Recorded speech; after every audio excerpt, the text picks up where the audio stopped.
بارك الله فيك على السؤال، هو سؤال مهم بالنسبة لكبار السن وبالنسبة للمرضى. نفس الشيء بالنسبة للمرضى. أنا المرضى تاعي اللي مصرين على الصيام كما الطفل مثلا، قبل رمضان نقول له مثلا صوم على الأكل وبقى تشرب في الماء والاتزان خلال اليوم. إذا شفت نفسك باللي قدرت وما كانش مشكل، ثم تولي تصوم مثلا حتى العشية مثلا حتى ل4 ل5، ومن بعد تشوف إمكانياتك تكمل اليوم. هذه في الأيام اللي قبل الصيام أصلا.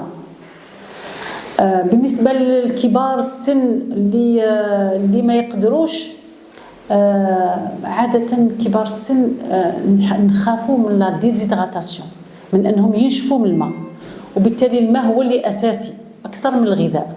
بالعكس الغذاء هو تقدري تقولي هو صحة لهم، الماء هو اللي أساسي.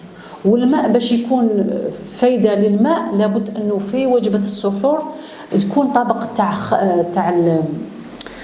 تاع سلطة كرو، يعني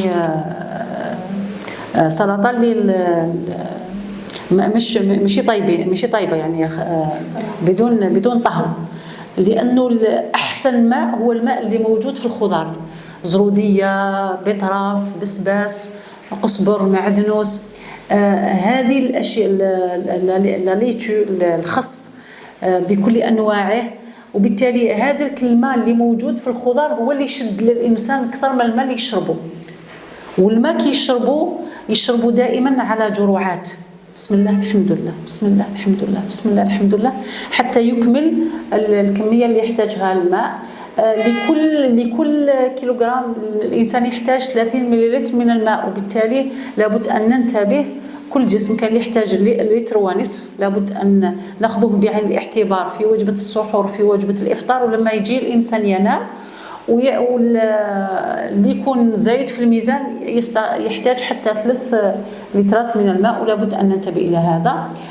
شيء آخر اللي هو لابد في الصيام هو الحركة، ما نصوموش وما نتحركوش، حتى للطفل وحتى لكبار السن. الحركة أقلها المشي ضرورية حتى يؤتي الصيام أكله، لأن الحركة هي اللي راح تدير التدوير للدورة الدموية، وبالتالي تدوير للطاقة في الجسم، وأن الإنسان يتحمل الصيام ويستفيد من أسراره العلاجية ومعجزاته العلاجية لكل سن ولكل إنسان. ونسأل الله سبحانه وتعالى أن يفيدنا في هذا الجانب.